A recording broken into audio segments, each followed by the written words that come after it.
Bapak Ibu Saudara, berjumpa kembali dengan saya Yohanes Ratu Eda di channel kita bersama, channel Pendeta Yohanes RE. Apa kabar Bapak Ibu Saudara? Harapan dan doa saya kiranya Bapak Ibu Saudara dalam keadaan sehat, tetap semangat, dan apapun yang terjadi dalam kehidupan kita, kita percaya bahwa Tuhan itu baik. Sehingga marilah kita terus belajar untuk mengucap syukur, bersyukur dan bersyukur dalam seluruh aspek kehidupan kita. Karena kita tahu bahwa kita tidak pernah ditinggalkan, tidak pernah dibiarkan oleh Tuhan untuk mengalami keadaan terpuruk, tapi Dia pasti akan menolong kita semua. Amin. Bapak Ibu Saudara, pada kesempatan yang berbahagia ini saya akan menyajikan sebuah topik yang sangat penting, menarik, kontekstual dan relevan, serta pastinya akan menjawab apa yang menjadi kebutuhan kita di hari-hari terakhir ini. Tema atau topik saya di hari ini ialah tentang bahaya Kristen yang serba tahu tapi tanpa kesungguhan hati. Bahaya Kristen yang serba tahu tapi tanpa kesungguhan hati. Bapak Ibu Saudara yang dikasihi oleh Tuhan Yesus Kristus, kata kesungguhan hati atau kata kesungguhan dalam Kamus Besar Bahasa Indonesia memiliki dua arti atau dua pengertian. Yang pertama, kesungguhan hati adalah tidak main-main, dengan segenap hati, dengan tekun, dan dengan benar-benar. Kemudian yang kedua, kesungguhan hati adalah atau kesungguhan adalah berusaha dengan sekuat-kuatnya, dengan segenap hati, dengan sepenuh minat. Itu arti kesungguhan menurut Kamus Besar Bahasa Indonesia. Nah, Bapak Ibu Saudara, kalau kita merenungkan definisi kesungguhan dari Kamus Besar Bahasa Indonesia, sudah begitu dalam artinya, apalagi kalau Tuhan yang memberikan definisi kepada kita. Saya ingat beberapa waktu yang lalu ada perkataan firman Tuhan yang begitu kuat, yang mengatakan bahwa aku tidak pernah menukar kesungguhan dengan apapun. Tidak ada artinya ibadah tanpa kesungguhan hati di hadapanku. Nah, Bapak Ibu Saudara, definisi kesungguhan hati adalah menaruhkan hati kita dengan benar di hadapan Tuhan. Itulah yang Tuhan taruhkan ke dalam hati kita. Jika kita mengerti menaruhkan atau meletakkan hati dengan benar di hadapan Tuhan, maka situasi apapun yang kita hadapi tidak akan pernah membuat kita goyah, tidak akan pernah membuat kita melenceng, tidak akan pernah membuat kita melakukan hal-hal yang tidak sesuai dengan isi hatinya Tuhan.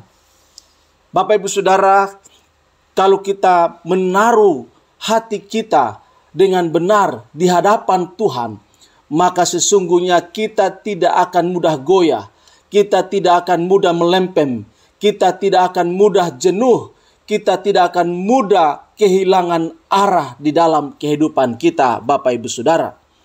Berdasarkan hal itu, maka betapa pentingnya kita dididik, dilatih, dan diproses oleh Tuhan untuk menaruh hati kita dengan benar di hadapannya, termasuk di dalam segala situasi dan kondisi dalam kehidupan kita. Mulai dari hal-hal kecil, mulai dari hal-hal sederhana, dan mulai dari hal-hal yang tidak terlihat oleh banyak orang. Kalau kita menaruhkan hati kita dengan benar di hadapan Tuhan, maka ujungnya perjalanan rohani kita penuh dengan kemuliaan Tuhan, memiliki bobot yang berkualitas, mengeluarkan jejak-jejak ilahi yang membawa kita ke dalam kesungguhan hati di hadapan Tuhan dan membekas di dalam hati banyak orang. Bapak Ibu Saudara, tetapi kalau untuk urusan kecil saja kita tidak setia, bagaimanakah mungkin kita akan setia untuk urusan yang besar? Tetapi kalau untuk urusan sederhana saja kita tidak ditemukan dengan benar, bagaimanakah mungkin kita akan benar untuk urusan yang besar?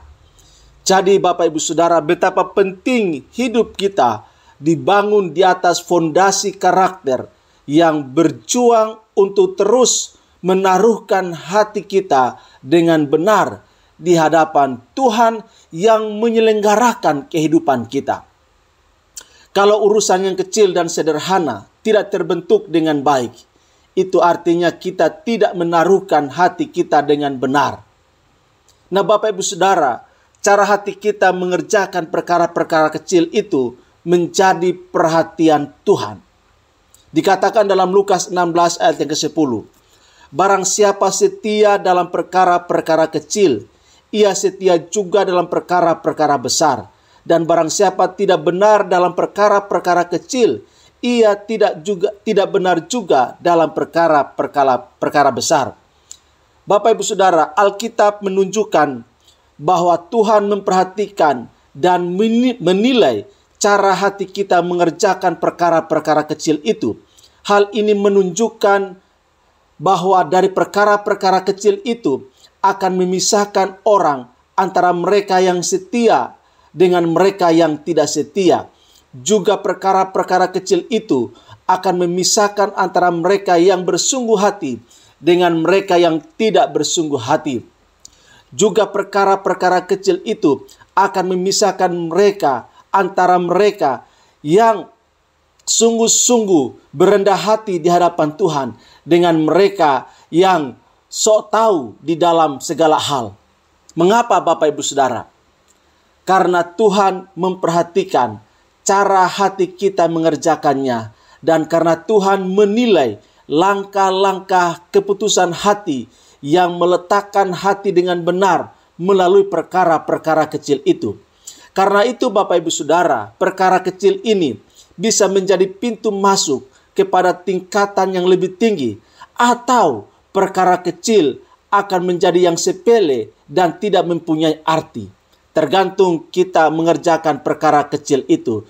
Tergantung cara kita menyikapi dan mempraktekkan, mengaplikasikan dan melakukan hal-hal atau perkara-perkara pelayanan-pelayanan yang dianggap sepele, yang dianggap kecil oleh orang lain. Bapak Ibu Saudara, cara hati kita bergerak yang menentukan di hadapan Tuhan. Karena itu kita tidak harus mengerti. Karena itu saya ulangi Bapak Ibu Saudara, karena itu kita harus mengerti apa yang menjadi sorotan Roh Kudus. Tentunya bukan besar atau kecilnya pelayanan, melainkan cara hati kita bergerak untuk melayani. Itu yang menentukan di hadapan Tuhan. Bukan pelayanan yang terlihat oleh banyak orang atau tidak, tetapi cara hati kita bergerak untuk melayani itu yang menentukan di hadapan Tuhan. Bukan tugas pelayanan enak dan nyaman, atau tugas pelayanan yang tidak enak dan tidak nyaman, tetapi cara hati kita bergerak untuk melayani, itulah yang menentukan di hadapan Tuhan. Bapak Ibu Saudara yang dikasihi oleh Tuhan Yesus Kristus, sering saya sampaikan kepada jemaat yang kami layani, bukan masalah bersih atau tidak bersih ketika kita menyapu ruangan ibadah, tetapi cara hati kita bergerak ketika kita menyapu itu yang penting. Untuk membersihkan ruangan ibadah, kita bisa bayar orang untuk melakukannya. Tetapi hal ini bukan masalah uang. Hal ini adalah masalah meletakkan hati dengan benar di hadapan Tuhan. Kalau menyapu saja telah menjadi kesukaan Tuhan, karena hati kita bergerak benar di hadapannya, apakah kita melakukannya dengan asal-asalan? Hendaknya kita akan menyapu ruangan ibadah dengan hati yang penuh penyembahan. Bapak Ibu Saudara, kekristenan tanpa kesungguhan hati tentu akan berdampak buruk bagi kehidupannya dan juga bagi kehidupan pelayanannya. Sekarang kita akan membedah tentang kekristenan tanpa kesungguhan hati, atau bahaya Kristen yang serba tahu tapi tanpa kesungguhan hati. Yang pertama Bapak Ibu Saudara, tanpa kesungguhan hati, Kristen yang kita jalani bukanlah kekristenan sejati, melainkan kekristenan imitasi. Saya ulangi sekali lagi Bapak Ibu Saudara. Yang pertama, tanpa kesungguhan hati, maka kekristenan yang kita jalani bukanlah kekristenan sejati, melainkan kekristenan imitasi. Mengapa? Karena tanpa kesungguhan hati, itu menyebabkan kita memilih kebenaran yang cocok dengan selera kita, yang cocok dengan maunya kita, dan serba dicocok-cocokkan dengan kondisi, bukan kehidupan kita diselaraskan kepada firman Tuhan.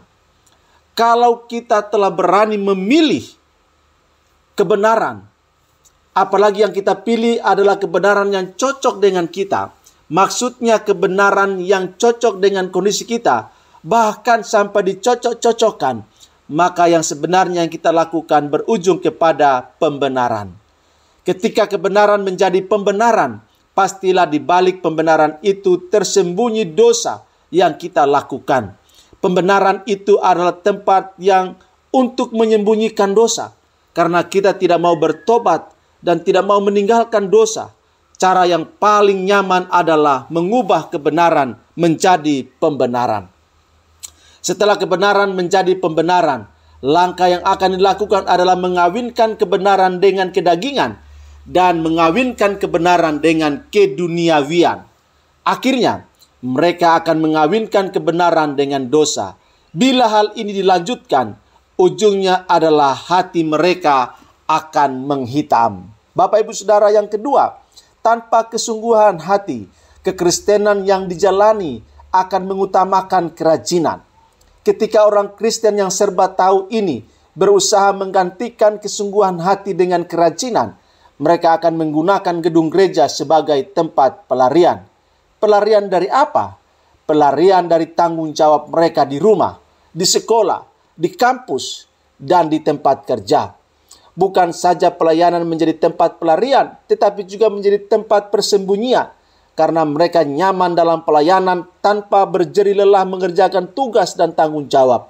Mereka melarikan diri dari tugas-tugas yang seharusnya mereka kerjakan. Modalnya hanya pintar cuap-cuap, pintar ngomong, dan bergerombol seperti bebek.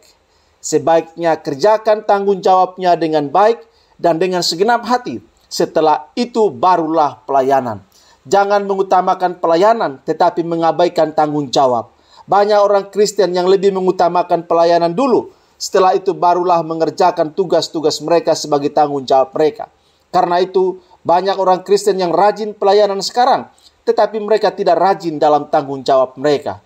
Yang rajin-rajin pelayanan itu harus ditilik motivasi pelayanan mereka. Apakah motivasi pelayanan mereka itu tulus, murni, dan mengabdi? Atau mereka bisa bersembunyi dan mereka kabur dari tanggung jawab? Atau mungkin mereka mengejar uang? Ketika orang Kristen yang serba tahu ini berusaha menggantikan kesungguhan hati dengan kerajinan, mereka akan menggunakan gedung gereja sebagai tempat hobi. Hobi apa? Hobi pelayanan dong.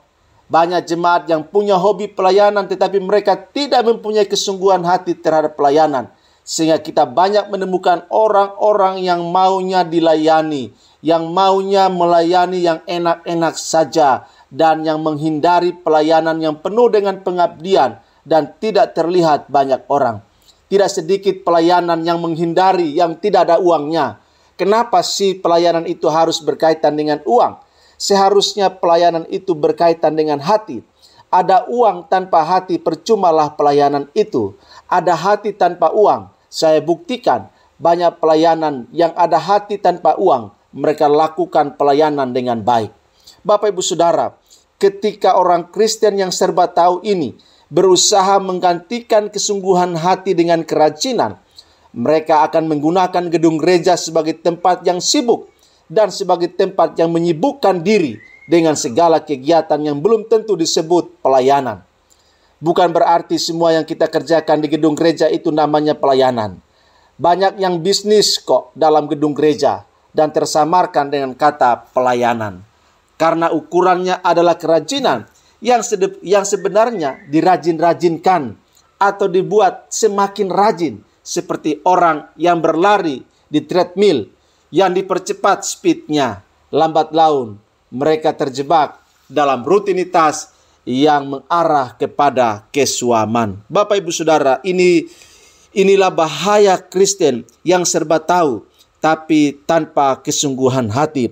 Marilah kita menjadi orang Kristen yang memiliki kesungguhan hati dan mengerjakan segala sesuatu dengan penuh tanggung jawab, tanpa harus dilihat orang, tanpa harus dipuji orang, tetapi hati kita taruh di hadapan Tuhan dengan sungguh-sungguh, dan pasti apa yang kita lakukan diperhitungkan oleh Tuhan, akan diganjar oleh Tuhan dengan cara Tuhan yang ajaib bagi hidup kita. Demikian Bapak Ibu Saudara pembahasan pada kesempatan ini, dan biarlah firman Tuhan menolong kita supaya kita tetap setia dalam perkara-perkara kecil, sehingga kita akan menerima kepercayaan untuk mengerjakan perkara-perkara besar. Sampai bertemu dalam topik selanjutnya. Salam sejahtera untuk kita semua. Salam sehat selalu. Tuhan Yesus memberkati dan salam untuk kita semua. Amin.